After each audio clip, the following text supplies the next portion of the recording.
My name is Emily, and I'm just your average 29-year-old woman living alone in a small, cozy apartment. Today, I'm sitting at my dining table, staring at the phone.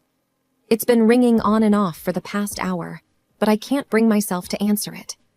It's Mark, my fiancé, wanting to talk about meeting my parents. The thought alone makes my stomach turn. Mark's voice comes through the voicemail again. "Hey, Em, just checking in. We really should plan on meeting your folks soon. Call me back, okay?" I let out a sigh and look around my apartment. It's nothing fancy, but it's mine. The walls are lined with bookshelves, and a small balcony overlooks the city. It's my little haven, far away from the memories of my childhood. Growing up wasn't easy. My dad left us when I was 5. I still remember the day he walked out, suitcase in hand, not even a backward glance. Mom changed after that. She became distant, cold, and often angry. And somehow, I always seemed to be the target of her frustration. 2 years after Dad left, Mom remarried. My stepdad, Rick, was actually a decent guy. He tried to make things better, but Mom's attention was all on my little half-sister, Lily. Lily was everything I wasn't, or at least that's how Mom made it seem. She was showered with love and affection, while I was just there. I was snapped out of my thoughts by another call. It was Mark again. I finally picked up. "Hey, Mark," I said, trying to sound cheerful. "Emily, I've been trying to reach you. So, when can we plan to meet your parents?" Mark's voice was full of excitement, oblivious to my hesitation. I'm not sure, Mark. It's complicated," I replied, fiddling with a pen on the table. "What's complicated?" "It's just dinner, Em. I really want to meet the people who raised my incredible fiancé." I let out a forced laugh. "You wouldn't say that if you knew my mom. She's a lot to handle." Mark went silent for a moment. "Is everything okay, Em? You know you can tell me anything." I took a deep breath. "It's just that my mom and we don't really have the best relationship. She's always been hard on me. It's nothing like your family." Mark's voice softened. "I'm here for you, Emily. We'll figure this out together. Maybe it's time to face this, you know?" I knew he was right, but the thought of facing my mom, of exposing Mark to her sharp tongue and cold demeanor, terrified me. "Yeah, maybe," I said, not entirely convinced. "Let's talk about it later. I need some time to think." "Okay, Em. I love you. You know that, right?" "I know, Mark. I love you too." Sitting in my apartment, my mind wanders back to those early years after Dad left. They were tough, to say the least. Mom's whole world seemed to crumble, and her heartache turned into anger that was often directed at me. I remember one particularly hard day. I was 7, trying to do my homework at the kitchen table. Mom was pacing around, her face tight with worry and frustration. "Emily, can't you see I'm busy? Stop making that racket with your pencil," she snapped suddenly. I looked up, startled. "Sorry, Mom," I mumbled, trying to be quieter. It wasn't long after that when Mom met Rick. He was different, kind, and gentle. But Mom changed when she was with him. She seemed happier, but that happiness never really reached me. When Lily was born, it was like I became invisible. One evening, I overheard Mom talking to Rick in the living room. I wasn't meant to hear, but I did. "She's just so difficult, Rick. Nothing like Lily. I don't know what to do with her." Mom's voice was full of frustration. I felt my heart sink. Even then, I knew she was talking about me. Rick tried to reason with her. "She's just a kid, Helen. She needs your love, not your disappointment." But Mom wouldn't listen. "She reminds me too much of him," she said bitterly. That night, I cried myself to sleep. It was clear I wasn't the daughter she wanted. As I got older, the gap between us only widened. When I was around 10, I remember trying to show Mom a drawing I'd done in school. "Look, Mom, I got an A on this," I said, holding up my artwork. She barely glanced at it. "That's nice, dear. Go show Rick. I'm busy." But Rick was different. He took one look at my drawing and smiled. "This is fantastic, Emily. You're really talented." I remember how warm his praise felt, but it couldn't fill the void left by Mom's indifference. Those years were a blur of feeling like I didn't belong, like I was an outsider in my own home. Mom was always quick to point out my flaws, especially as I hit my teenage years. It was a constant stream of, "Don't slouch. That outfit is unflattering," or "Why can't you be more like Lily?" My teenage years were like navigating a minefield, always cautious, trying not to set off another round of criticism or disapproval from Mom. I was 15 when the weight of her words really started to bear down on me. One evening, I was getting ready for a school dance. I had picked out a dress I thought looked pretty good on me. I twirled in front of the mirror in my room, feeling a rare moment of confidence. "Mom, can you help me with my hair?" I called out, stepping into the living room. Mom looked up from her magazine, her eyes scanning me up and down. "You're wearing that? It's a bit snug, don't you think? You should really watch your weight." Her words hit me like a slap. I thought it looked okay," I stammered, my confidence shattering. Mom sighed, standing up. "Let me do your hair. Maybe it'll draw attention away from your figure." I sat there in silence, feeling small and ashamed, as she roughly pulled my hair into a style. School wasn't much of an escape either. One day, I was sitting with a few classmates at lunch, talking about our families. "So, Emily, what's your mom like?" one of the girls, Sarah, asked casually. I hesitated, not sure how to answer. She's strict, very particular about things." Sarah seemed to sense the tension in my voice. "Hey, it's okay. Moms can be tough. Mine's always on my case about grades." I forced a smile, appreciating her attempt to relate, but inside, I felt that my situation was different, more isolating. Back at home, things got even more strained when I started to show interest in boys. One time, I had a guy from school, Jake, come over to study.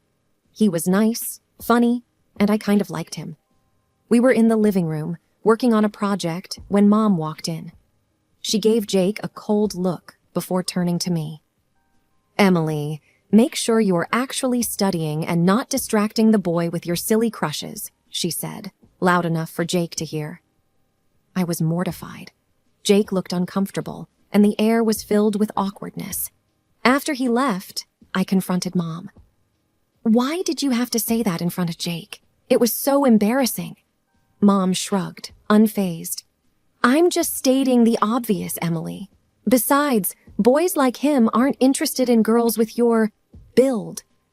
Her words stung deeply, and from that point on, I was even more cautious about bringing friends, especially boys, home. During those years, I often sought refuge in Rick, my stepdad. He was always kinder, more understanding. One evening, when Mom was out, I opened up to him. "Rick, do you think I'm unattractive?" I asked hesitantly. Rick looked surprised. "Emily, you're beautiful. Don't ever let anyone make you feel otherwise, not even your mom." By the time I hit my early 20s, my experiences with Mom had left a deep imprint on my confidence, especially when it came to relationships.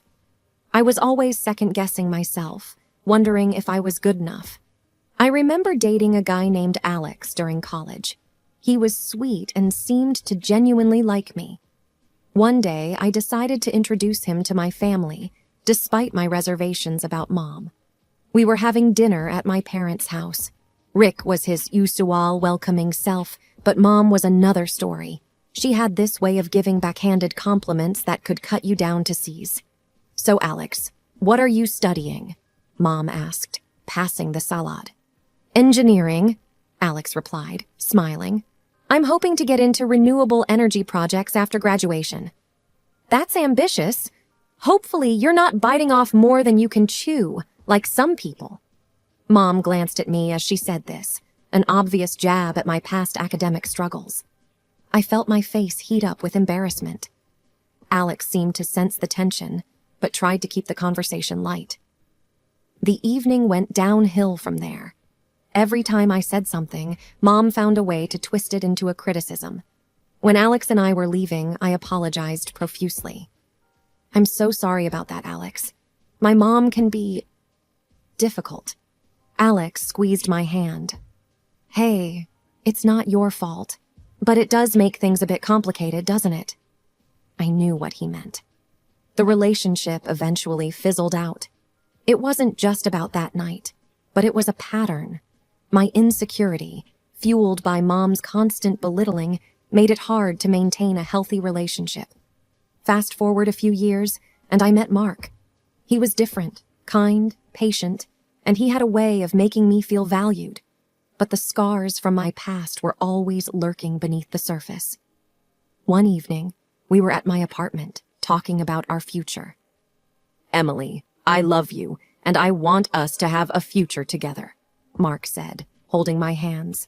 "I love you too, Mark, but I'm scared. My past, my mom, it's all so messy. I don't want to drag you into my issues." Mark looked into my eyes. "Your past doesn't define us.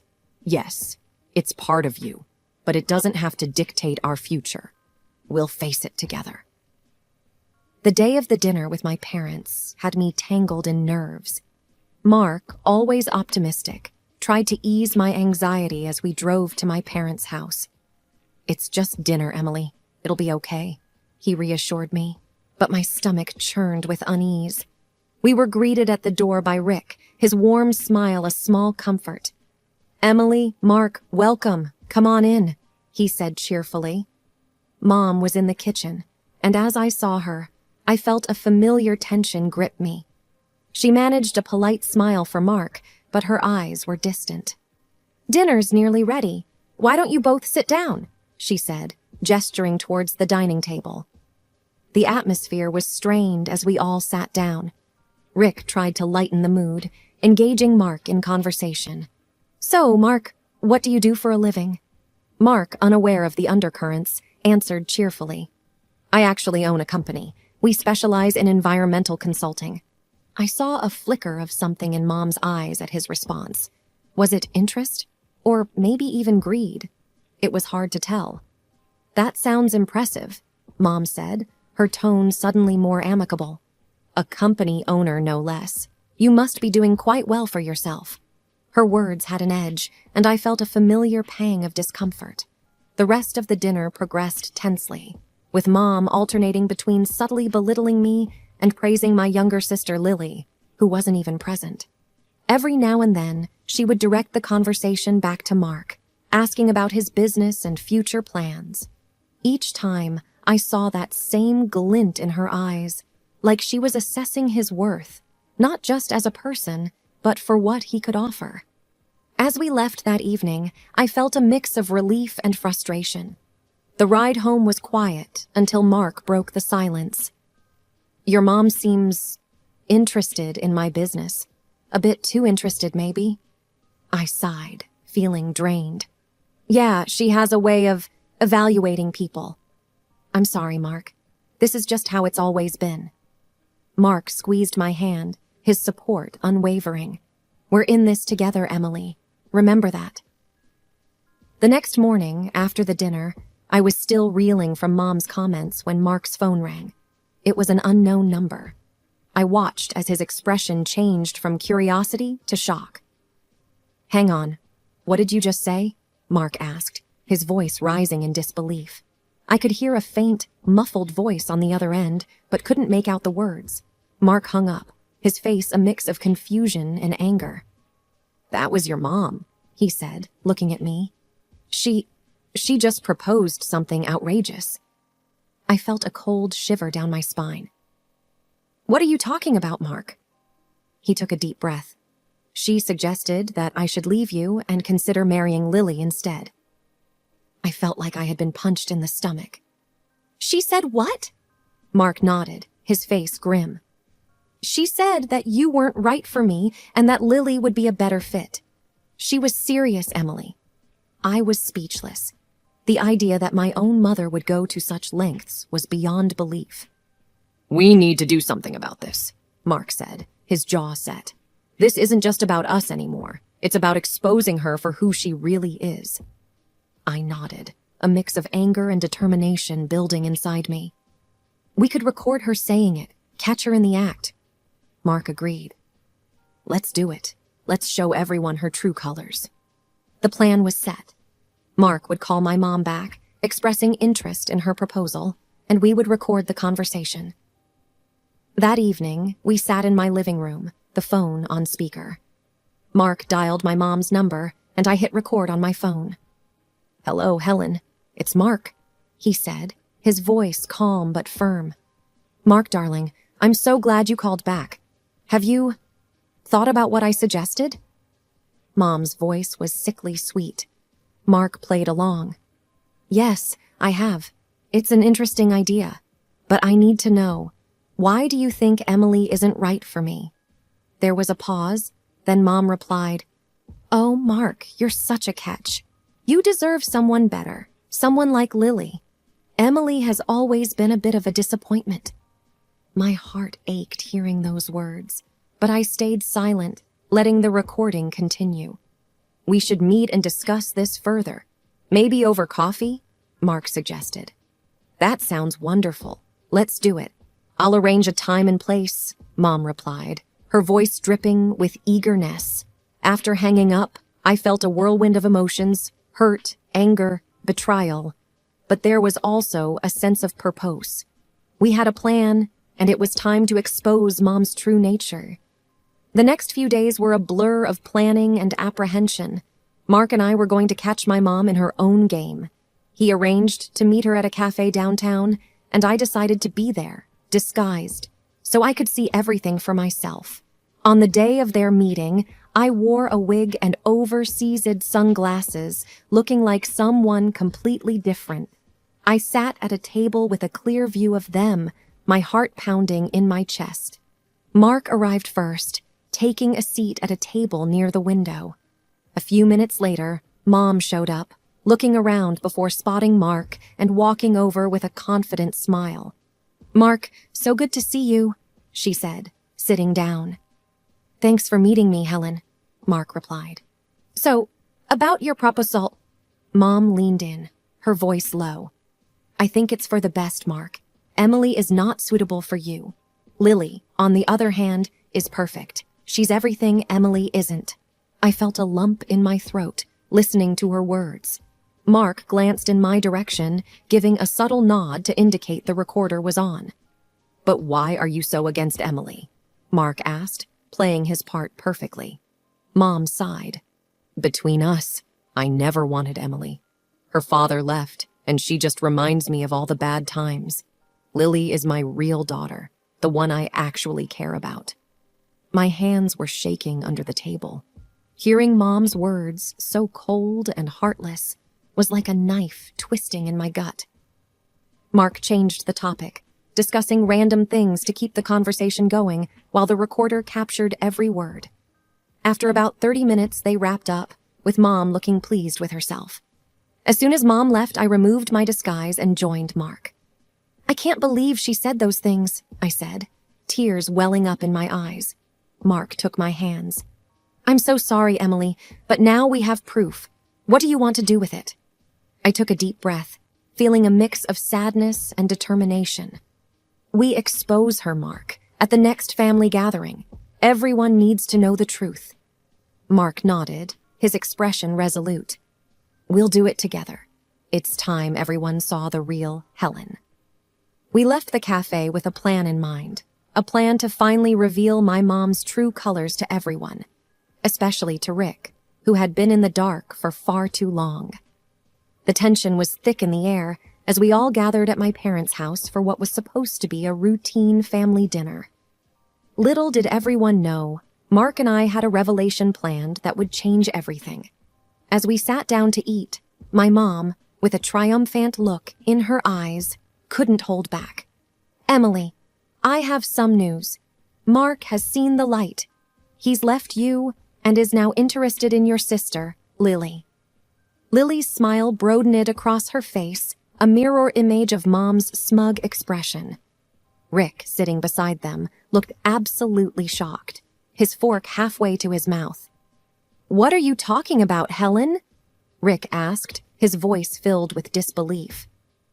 Before Mom could elaborate, Mark caught my eye and winked subtly.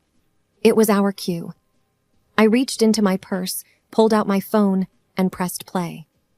The room fell silent as the recording of Mom's conversation with Mark filled the air. I never wanted Emily.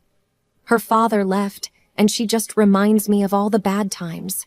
Lily is my real daughter, the one I actually care about. As the recording continued, Mom's face turned pale, her eyes widening in shock. Rick looked at her, disbelief etched on his face.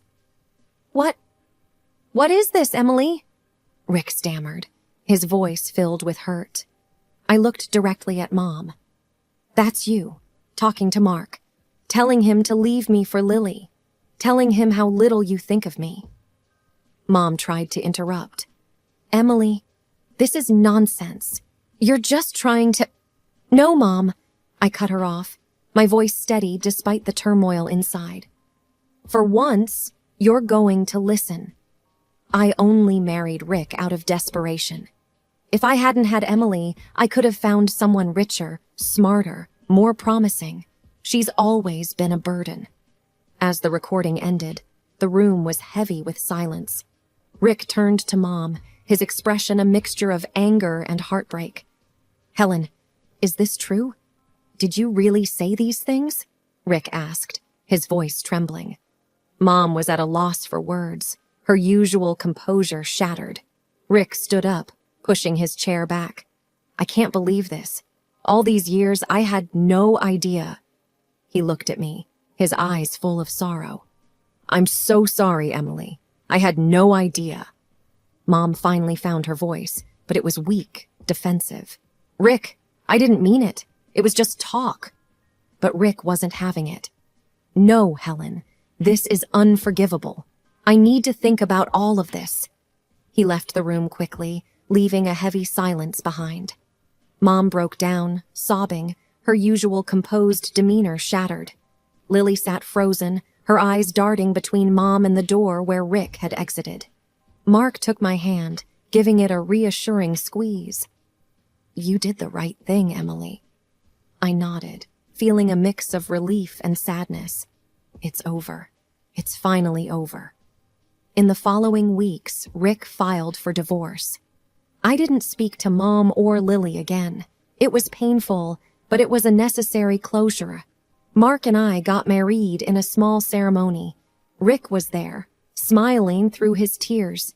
He was the only family I needed. As I stood there with Mark, I realized that I was finally free from the shadows of my past. I had found love, not just with Mark, but within myself. For the first time in my life, I felt truly happy and at peace.